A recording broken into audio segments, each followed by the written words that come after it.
నమస్తే, welcome to Telugu రాజ్యం. నేను మీ విజయ.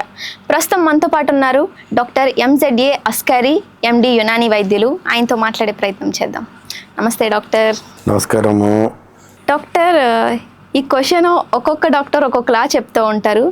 మగవాళ్ళు హస్తప్రయోగం చేసుకోవడం వల్ల మంచిది అని కొంతమంది చెప్తే, మంచిది కాదు అని కొంతమంది చెప్తూ ఉంటారు. అసలు హస్తప్రయోగం వల్ల ఏమైనా నష్టం ఉందంటారా మగవాళ్ళకి? ఉంటే మీ యునానీలో ఏమైనా ట్రీట్మెంట్ ఉందా? హాయ్ వివర్స్, తెలుగు రాజ్యం ప్రేక్షకులకు కోటి దండాలు. ఈ క్వశ్చన్ కాంట్రవర్షియల్ క్వశ్చన్. చాలామంది ఇప్పుడు నేను చెప్పాను అనుకోద్దంటే కింద ట్రోలింగ్ చేస్తాను, మొదలు పెడతారు. వీళ్ళు ఎంత ట్రోలింగ్ చేసినా నేను వద్దని అంటాను. ఓకే, ఇప్పుడు మీరు అడిగారు కదా, కొంతమంది డాక్టర్లు చేసుకోమంటారు, కొందరు వద్దంటారు. ఇప్పుడు కన్ఫ్యూజన్ ఎవరికి? ప్రేక్షకులకు, అంతే కదా. మీరు క్లారిటీ ఇచ్చేయండి మరి. అని వచ్చేస్తున్నాను, అక్కడికి వచ్చేస్తున్నాను. క్లారిటీ ఏంటంటే, నేను ఒక్కటే అడుగుతాను, ఏ డాక్టర్ అయినా మీకు వాళ్ళు మెడికల్ బుక్ చదువుతారు కదా, మెడికల్ టెక్స్ట్ బుక్స్ ఉంటాయి కదా, ఆ బుక్లో ఒక్క సెంటెన్స్ చూపించమనండి, హస్తప్రయోగం ఆరోగ్యానికి మంచిదని. ఉండదు, ఏ బుక్లో ఉండదు.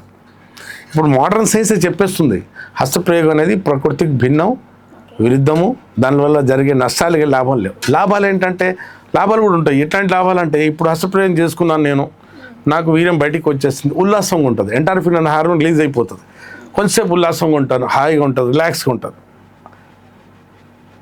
అంత మాత్రాన వేరే నష్టం ఏం జరిగింది? ఇక్కడ ఒక ఉల్లాసం చూసుకోవడం వల్ల ఇప్పుడు జరిగే నష్టం ఏంటంటే, అంగం వైపు వచ్చే రక్త ప్రసరణ పాడైపోయింది. అంగం వైపు వచ్చే రక్త నాళాలు, మీ నరాలు, లోపల ఉన్న కండరాలు, లోపల ఉన్న టిష్యూస్, ఎండోథెలియల్ టిష్యూస్ అన్నీ పాడైపోయి, అలాగే అంగం ముందు భాగం ఉన్న గ్లాన్స్లో నరాలు చాలా వేల సంఖ్యలో నరాలు ఎండైపోతాయి, దాని సెన్సిటివిటీ కూడా పాడైపోతుంది. అదే ఎందుకు డాక్టర్? అది అక్కడికి వస్తుంది. మీరు అన్నారు కదా, క్లియారిటీ ఇచ్చేమనండి. ఇప్పుడు దేవుడు ఏం చేశాడంటే, అంగం కోసం యోని పెట్టాడు, యోనిలో అన్ని సమకూర్చాడు. మనం సెక్స్ చేయడానికి వెళ్ళినప్పుడు యోనిలో అంగానికి కావాల్సిన అన్నీ ఉన్నాయి. ఏమి ఉన్నాయంటే, అక్కడ సాఫ్ట్ మజిల్స్ ఉన్నాయి, ఓకే, అక్కడ రసాలు ఉడుతుంటాయి, అక్కడ pH వాల్యూ, టెంపరేచర్, ఎన్విరాన్మెంట్ ఉంది, అక్కడ అన్ని దేవుడు సమకూర్చాడు. దేనికోసం? అంగం కోసం. విఐపి వస్తున్నాడు ఇక్కడ అని. విఐపి వస్తే మనం ఇలా మగ్గులు వేస్తాం కదా, విఐపి వస్తే మగ్గులు వేస్తాం. దేవుడు ఒక అంగం కోసం అన్ని పెట్టాడు అక్కడ. అంత. ఇంకోటి ఏంటంటే, మనం యోనిలో అంగం పెట్టాక ఎంత బిగించుకోవాలో అంతే బిగించుకుంటుంది యోని, దానికన్నా ఎక్కువ ఫోర్స్ ఇవ్వదు. అలా కాకుండా ఈ చేయి చర్మంతో ఇక్కడ రసాలు లేవు, ఇక్కడ pH వాల్యూ లేదు, ఇక్కడ సాఫ్ట్ మజిల్స్ లేవు, ఏమీ లేవు. ఇక్కడ అంగానికి పెట్టేసి బాగా ఇలా రాపిడి చేస్తుంటప్పుడు మనం బాగా ఫోర్స్గా, అదే ఈ ఫోర్స్ కూడా మనం వేసుకుంటున్నాం, ఈ చేయి కూడా మనమే బిగించుకుంటాం, సెల్ఫ్ ఫోర్స్ అన్నట్టు మనమే ఫోర్స్ పెట్టుకొని బాగా రాపిడి చేసేవాడకు అంగము ఆకారము, సెన్సేషన్ రెండు పాడైపోతాయి.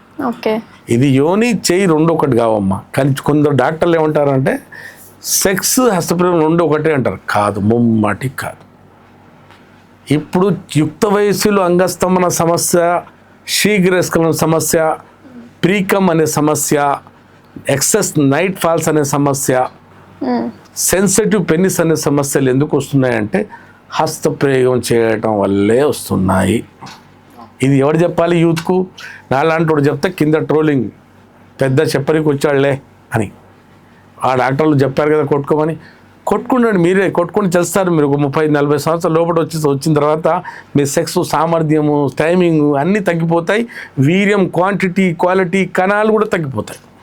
ఈవెన్ హస్తప్రయోగం చేయటం వల్ల అంగస్తంభనం మీద కాదు, మీ సంతానం ఇన్ఫర్టిలిటీ కూడా మీకు సమస్య వేధించవచ్చు. ఓకే, చాలా సమస్యలు. అంగం సైజ్ పాడైపోతుంది, అంగం ఆకారం పాడైపోతుంది. ఎప్పుడైనా బాగా రాపిడి చేసే వరకు ఈ భాగం సెన్సిటివ్గా మారుతుంది, ఈ భాగం రూట్ ఆఫ్ ది పెనిస్ పల్సగైపోయి అంగం చాలాసేపు నిలబడదు, కిందికి వచ్చేస్తుంటుంది. ఈ ముందు భాగం లా ఉంటుంది, వెనక భాగం రూట్ ఆఫ్ ది పెనిస్ సన్నగా అయిపోయి ఇక్కడ వీనోజెనిక్ ఈడీ వచ్చే ఛాన్సెస్ ఉంటాయి. అలాగే ఈ రూట్ ఆఫ్ ది పెనిస్ పాడైపోవడంలో అంగం కిందికి వచ్చేస్తుంటుంది. నిలకడ ఉండదు. టైప్ 2 ED అనే సమస్య కూడా మనకు అంటే మగవాళ్ళకి పట్టొచ్చు. దేనివల్ల? హస్తప్రయోగం వల్ల sensitive penis, premature ejaculation, precum అనే సమస్య, అంగం పాడైపోవడం, వంకరైపోవడం, దొడ్డుగా ఉన్న అంగం సన్నగా అయిపోవడం, పొడుగుగా ఉన్న అంగం చిన్నగా అయిపోవడం, ఇవన్నీ కాంప్లికేషన్స్, హస్తప్రయోగం కాంప్లికేషన్స్. కొందరు ఇలా భావి ప్రాప్తి, హస్తంతో భావి ప్రాప్తి చెందుతుంటారు. కొందరు ఏం చేస్తారు, బోర్ల పండుకొని అంగానికి బెడ్తో రాపిడి చేస్తారు. దానికి ప్రోన్ మాస్టర్బేషన్ అంటారు. అది కూడా చాలా డేంజర్. అది ఓకే, ప్రోన్ మాస్టర్బేషన్. అది బెడ్ మీద పడుకొని తన అంగానికి బెడ్తో రాపిడి చేసి భావి ప్రాప్తి పొందుతుంటారు. కొందరు 2 తొడల మధ్య అంగానికి రాపిడి చేస్తారు. దానికి సెంట్రిబేషన్, అది స్త్రీలు కూడా చేస్తారు. అది సెంట్రిబేషన్ అంటారు. దానికి మస్టర్బేషన్, ప్రోన్ మస్టర్బేషన్, సెంట్రిబేషన్, ఈ 3 రకాలుగా భావి ప్రాప్తి చెందుతుంటారు. కానీ మూడిటికి కూడా సైడ్ ఎఫెక్ట్స్ బాగున్నాయి. ఈ మూడింటికి సైడ్ ఎఫెక్ట్ ఏంటంటే అంగంలో స్తంభన తగ్గడం, అంగం సెన్సేషన్ బాగా పెరిగిపోవడం, సెక్స్లో టైమింగ్ తగ్గడం, అంగం ఆకారం సన్నగైపోవడం, పలసగైపోవడం, వంకరైపోవడం, వీర్యం తగ్గిపోవడం, కణాలు తగ్గిపోవడం, ఇన్ఫర్టిలిటీ సమస్య, సెక్స్లో అసంతృప్తి, భార్యాభర్తల మధ్య గొడవలు, అన్యోన్యత తగ్గిపోవడం, ఇవన్నీ వస్తాయి. దేనివల్ల జరిగిన నష్టాలు ఇవన్నీ హస్తప్రయోగం వల్ల. తెలిసి తెలియని వయసులో హస్తప్రయోగం వల్ల వచ్చే నష్టాలు చాలా ఉన్నాయి. తెలిసేలోగా అప్పటికే చాలా ఆలస్యం అయిపోద్ది. ఇప్పుడు రాబోయే యూత్కు నేను ఒకటే సందేశం ఇస్తాను, మనం ప్రకృతికి విరుద్ధంగా వెళ్ళేసి హస్తప్రయోగం చేస్తే చాలా నష్టాలు మనకు జరగవచ్చు, మన బాడీకు చుట్టుముడతాయి. నష్టాలు ఏంటంటే మనం సెక్స్ చేసినప్పుడల్లా మనకు తృప్తి ఉండదు. మనం తొందరగా వెళ్ళేస్తాం, తొందరగా ముగించుకొని వచ్చేస్తాం. మన పార్ట్నర్ సుఖపడదు. 10 సార్లు కలిస్తే ఒకసారి సుఖపడవచ్చు పార్ట్నర్. అప్పుడు భార్యలకు గొడవలు మొదలవుతాయి ఇంట్లో. అదేంటి నేను సెక్స్ నాకు 3 వస్తున్నా కానీ నువ్వు వెళ్ళిపోతున్నావు ఏంటి, నాకు 3 వస్తున్నా వెళ్ళిపోతున్నావు ఏంటి అని చాలా సందర్భాల్లో మా దగ్గర స్త్రీలు, చాలామంది మహిళలు వస్తుంటారు. ఓకే, వచ్చేసి మా ఆయనకు సరిగా లేదు సార్, చూడండి సార్ ఆయనకు అని పట్టి తీసుకొస్తున్నారు. ఈ మధ్యకాలంలో చదువుకున్నారు కదా, వాళ్ళకు కూడా తెలుసు. మీ వీడియోలు చాలా చూసాం సార్, హస్తప్రయోగం వల్ల చాలా నష్టాలు చెప్పారు మీరు. మా ఆయనకు ఇట్లాంటి హ్యాబిట్ ఉంటే, కొందరికి బూత్ సినిమా అంటే పోర్న్ వీడియో చూసి అలవాటు ఉంటాయి, కొందరికి హస్తప్రయోగం, కొన్ని న్యూడ్ కాల్స్, కొందరికి ఓరల్ సెక్స్, కొందరికి హోమో సెక్స్, కొందరికి ఎనిమల్ సెక్స్, చాలా అంటే చెడు వ్యసనాలు చాలా ఉన్నాయి మనిషిలో. ఎవరికి ఎలాంటి వ్యసనం ఉంటుందో దాన్ని బట్టి ట్రీట్మెంట్ ఉంటుంది. ఆ ట్రీట్మెంట్ యునాని వైద్యం, మన మూలికలతో శాశ్వతంగా అంగస్తంభన సమస్య, ఏ సమస్య ఉన్నా కూడా, మీకు అంగం సన్నగైపోయినా, వంకరైపోయినా, ఇన్ఫర్టిలిటీ వచ్చినా, వీర్యం తగ్గిపోయినా, క్వాంటిటీ తగ్గిపోయినా, సెక్స్లో టైమింగ్ తగ్గిపోయినా, అంగంలో స్తంభన గట్టితనం నిలకడ తగ్గిపోయినా, అన్నిటికీ చక్కటి పరిష్కారం. అది కూడా శాశ్వతంగా బయటపడవచ్చు ఈ సమస్యలతో. ఓకే, అంటే సామర్థ్యం గురించే కాకుండా ఫర్టిలిటీ దానికి కూడా మీరు ఇస్తారా? ఎస్, మా దగ్గర ఫర్టిలిటీ అంటే వీర్యంలో పూర్తి స్థాయిలో కణాలు, దాని కదలిక, మోటిలిటీ, దాని మార్ఫాలజీ అన్నీ నార్మల్గా ఆరోగ్యంగా ఉన్నప్పుడే మీకు సంతానం కలుగుతుంది. ఓకే, లేకపోతే ఇబ్బందులు వస్తాయి.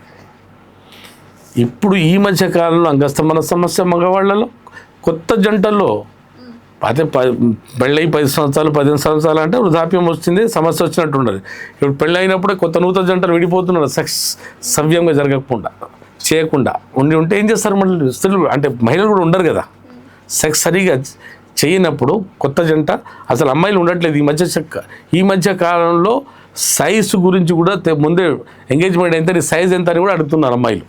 ఓకే, ఈ మధ్యకాలంలో మా దగ్గర వచ్చిన మా అబ్బాయిలు చెప్తుంటారు, సార్ మా ఫ్యాన్సీ అడుగుతుంది, సైజ్ ఎంత అని అడుగుతుంది, మా సైజ్ కాబోయే అంత చదువుకున్నారు ఇప్పుడు. అంటే అంత తెలుసు కదా, విజ్ఞానం చాలా పెరిగిపోయింది కదా ఇప్పుడు. కాబట్టి టైమింగ్, సైజ్ అన్నీ తెలుసు ఇప్పుడు ఎవ్వరు కూడా ఉండరు మీ దగ్గర. అందుకోసమే హస్తప్రయోగం చేయటం వల్ల మీకు నష్టం వచ్చినా, ఏ నష్టం జరిగినా మా దగ్గర రండి. అందులో ఈ సమస్యతో శాశ్వతంగా బయటపడవచ్చు. ఓకే ఓకే, విన్నారు కదండి. మీరు స్క్రీన్ మీద ఉన్న నెంబర్తో వరల్డ్ వైడ్ ఎక్కడ ఉన్నా మీరు నాతో సంప్రదించవచ్చు. దగ్గరలో ఉంటే నేరుగా కలిసి ట్రీట్మెంట్ తీసుకోవచ్చు. అప్పటి వరకు సెలవు. Thank you doctor. Hello, Telugu రాజ్యం ఛానల్ చూస్తున్నారా? సామాజిక, రాజకీయ, జీవన చిత్రణే తెలుగు రాజ్యం. అతిశయోక్తులు అసత్యాలు ఉండవు. రాజకీయ కోణం కాదు, ప్రజా కోణమే కొలబద్ద. తెలుగు రాజ్యం వీక్షణ మీ ఉత్తమ అభిరుచికి నిదర్శనం.